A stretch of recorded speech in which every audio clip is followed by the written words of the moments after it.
The wars are endless. The surveillance is total, and you never say a word. You never said a word. You never said a word. It's all going to shit now, and you never say.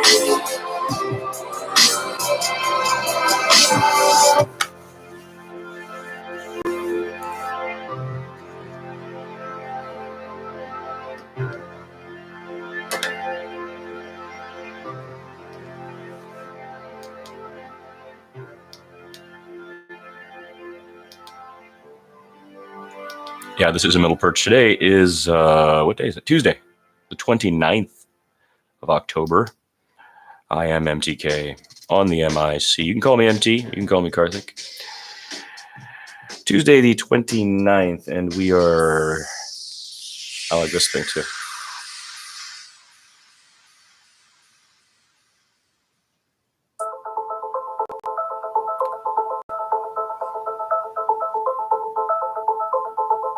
New Trax.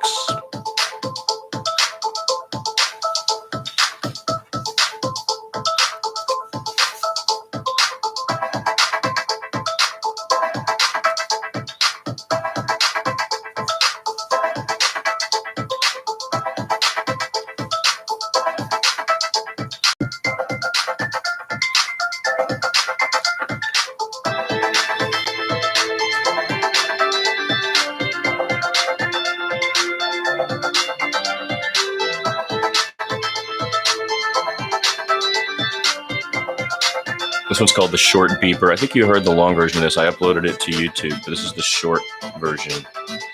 But I really like the opening because it changes tempo twice, which I think is cool. And then there's the other new one that I know.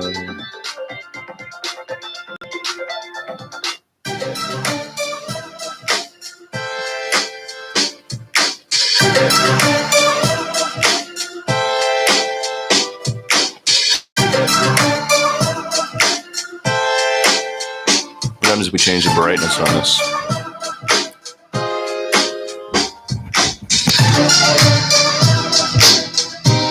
Way too much, eh?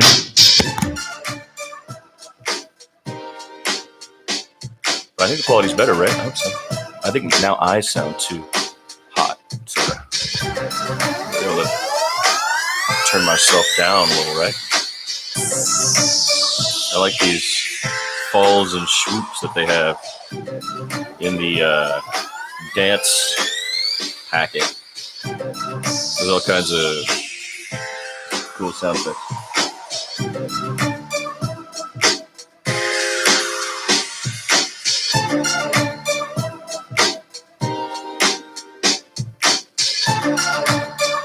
Yeah, I'm having fun with it, but it's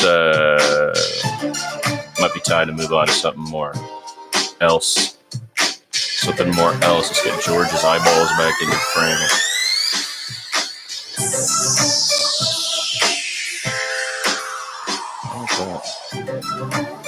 How the earth and the plant blend in together. Yeah, this is the new speaker.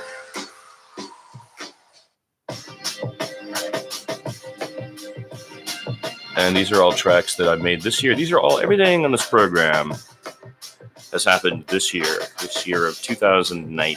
Today is, in fact, let's see, there's only 63 days left in this year. 63 days, 2 months and change.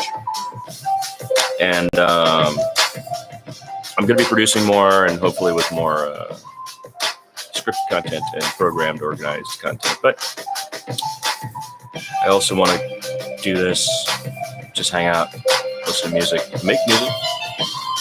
And at the end of the year, we will have had 1 year, 2019, of this program, a Middle Perch, within which time so we got the lighting better, we got the better audio going. We got a microphone. We got environmental stuff kind of working its way.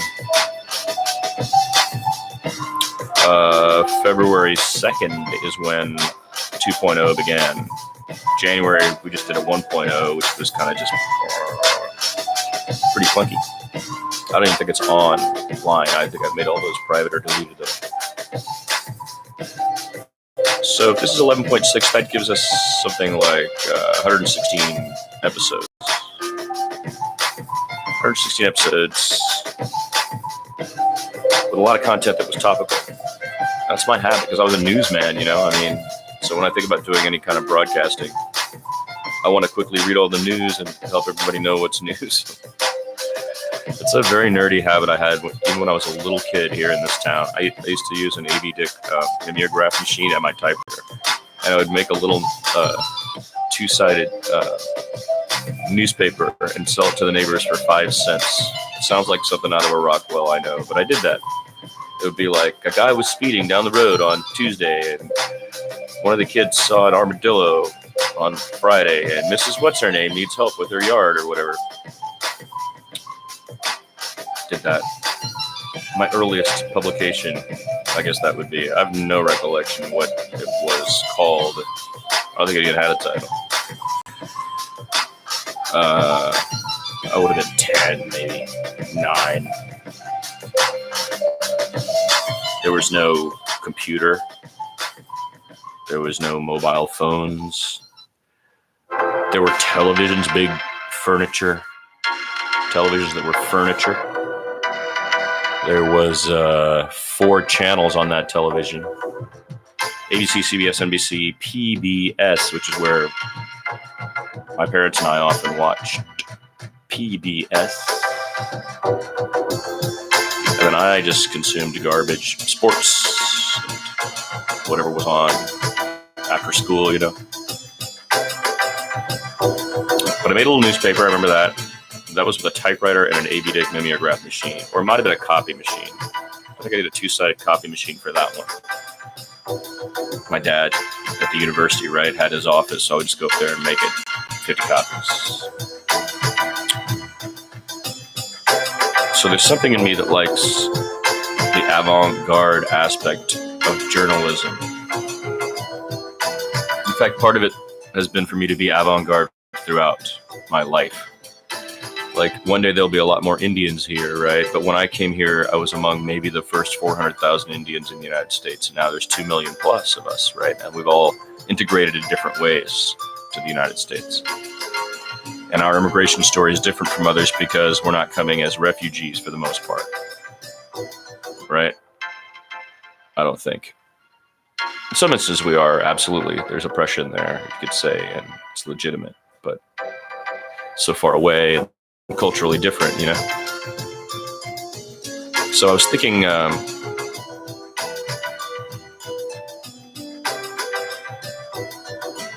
maybe part of my desire to, in an avant-garde way, to try to figure out what's news and report it to people without, you know, the bias of anyone other than my own opinion, informed about my own history and experience and education too. I have a degree, I have a couple of degrees, you know, which I try not to lord over people.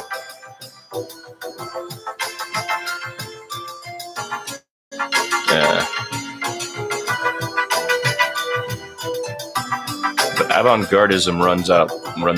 I was watching The Deuce. The final episode of The Deuce played last night. Now, that was a very weird little program that happened. It started, and then immediately the Me Too movement blew up, and Franco was involved. And now all of a sudden the show had to continue, but there was no way to really... And the show's topic is about the objectification of women and pornography and the birth of that industry in New York, coinciding with the...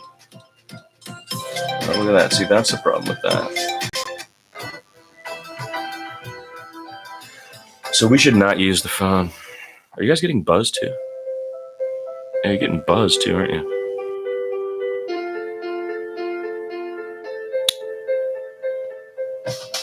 Yeah, I think we should not use the phone. So then the show had this run of 3 seasons, and they wrapped it up last night. And I watched it all because I often feel like the designated mourner for all the good stuff that I saw that has now changed, because as we go through life, life becomes more crowded, and Austin's not Austin like it was. Brooklyn's not Brooklyn like it was. LA's not LA like it was. San Francisco's not San Francisco like it was. Oakland's not Oakland like it was.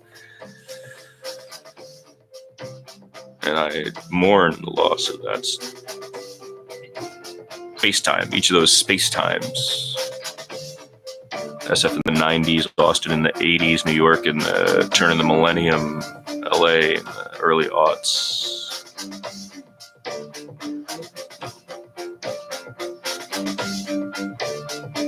So avant-gardism, but also Scout, the Scout, Oumuamua, right? Oumuamua. Like, my parents were bringing me here from India. I didn't have to become an American if I didn't want to. They told me, you know what I mean? Like, but I was getting all this stuff that comes with the USA that nobody gets, you know? And so I was going to scout that as a Tamil Indian. I wasn't going to just absorb it, suck it all up at the teat, and repeat the lies, regurgitate lies. So from an early age, questioning authority, being a critical thinker, really asking probing questions to try to get at the truths of things. When they coincided with the national narrative, getting down, like jazz. I love basketball. I love things that work, cool. But things that don't, not just saying, all right, well, to be an American, I have to agree with you, but rather saying, nuh-uh. You guys are saying I'm here, I'm an American, and I can express my opinion. We've got this First Amendment. It's like nothing in the world. And so I've taken that on, you know.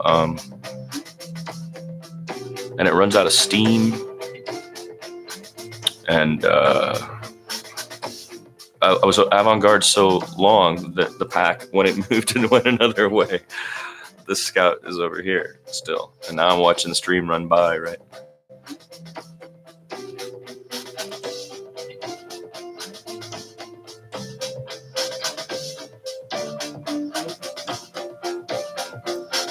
So midlife to me is interesting, and this program, The Deuce, ends with they flash forward. So all these characters have this intense and violent and sexually violent and sexual and intensely adult, isolated lives in New York in the 70s, 80s. And for the last epic, they to 2019, and then you see New York like it is now. And there were some really incredible lines in there. Those guys who are redeveloping Times Square, you know, and one guy's trying to defend it. And he's saying, no, man, we're going to have, you know, it's going to be a new New York, you know. And the other guy goes, yeah, but who's going to be living in it? Which crystallizes, I think, the gentrification experience that we've gone through. Such loose terms are thrown around. Hipsters did it. No, this is hipsters. It's not a hipsters did it thing. It's a much more complicated economic. It's based on microeconomies and the macroeconomy. It's based on squeezing out value from places that have already been one thing to make them something else and give them an inflated value. It's about the youth trying to find places they can go, like Brooklyn or LA, to create. It's about trust funders landing there and just going, ooh, this is where the cool kids are, and paying anything to do anything, and then raising the price of everything. It's about the rent going up all the time, everywhere. It's with the jobs being less for people who are traditional workers and more for people who are either in the service industry or in a highly specialized technical industry. Or the gig economy, which is like a kind of micro-indentured servitude to me. Which, hey, the country was born with that. That's how the USA part of this was born, right? Just because that's what happened doesn't make it all a good idea, you know? How's the line go? Just because you could doesn't mean you should. Just because they could doesn't mean they should have. It'd be good if we could start acting like what we are and not projecting the city on the hill thing anymore. I admit that we're flawed and that our influence is, in many cases, negative. And we have a lot of problems. If you start there, this country can really change direction. And, it doesn't have to be bad, really, if you think about it.